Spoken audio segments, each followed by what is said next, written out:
the good old time of the year where you got to pay taxes. I'm doing it right now, so I thought I'd make a video for you. Sitting at the kitchen table doing taxes, and I'm not going to get too close to the table, but once you get the ball rolling and you get into this, it's overwhelming at first. There's a learning curve, and if you're just relying on someone else, like your basic franchise tax place, you can end up paying way more taxes than you should be paying.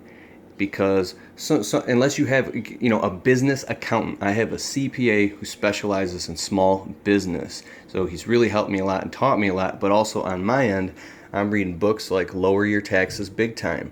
Buy this book off eBay or Amazon. Get audiobooks on audible.com about paying taxes. Get stuff by Robert Kiyosaki. Take a breath and just learn it all little by little. Save all your bank records and statements. Once you get a business going, you get an LLC or an S corporation. I'm an S corporation, so I have a business checking account and a business investment account. Save 30% of everything that you make, right? 30%, oh my God, that's a lot. It is a lot, until you can get your prices up to the point where you can do it. So save as much as possible. My business investment account, I can't even see it. It's invincible. Like, I don't allow myself to see it when I'm looking at my normal, bank stuff. So that money is socked away for this time of the year. So in the folder on the left, I'm not going to get too close to the table, but the folder on the left is all my wife's tax information. That's her W-2s, 1040, all that stuff from her job, and we're filing jointly because we're married.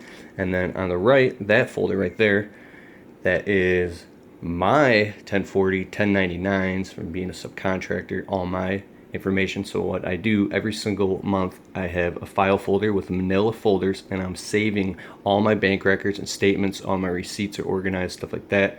And then at the end of the year, when you sit down with your accountant, you bring him 2 folders, nice, neat, and organized with everything he needs. All right, you give him his money, you sit down, you talk about your tax strategy for your business, you talk about your business goals, what's going on, and then after you pay him, those 2 folders right there, that's what you send to the IRS, the federal, and to the state. And then over here is the business checking account checkbook, and that's where you'll be writing the checks to send to the IRS. And if you put your money away properly, then you won't be all stressed out about it. The big piece of paper behind that is the Department of Regulatory Affairs, at least for right here in Michigan.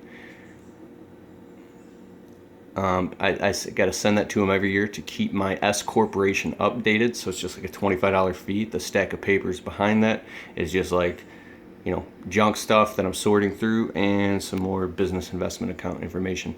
So get on this stuff, learn as much as you can.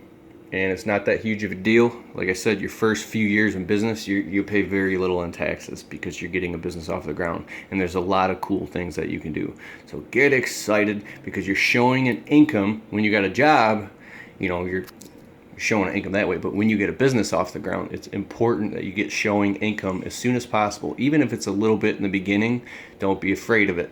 Now, if you collect cash and stuff, my CPA advised me, dude, start putting your cash into your bank account. So I'm like, what? I'm scared of that. He said, yeah, because you're showing an income, so therefore you can get approved. You can get approved for a mortgage. You're building business credit. You can walk onto the lot one day and buy a work truck if you need something.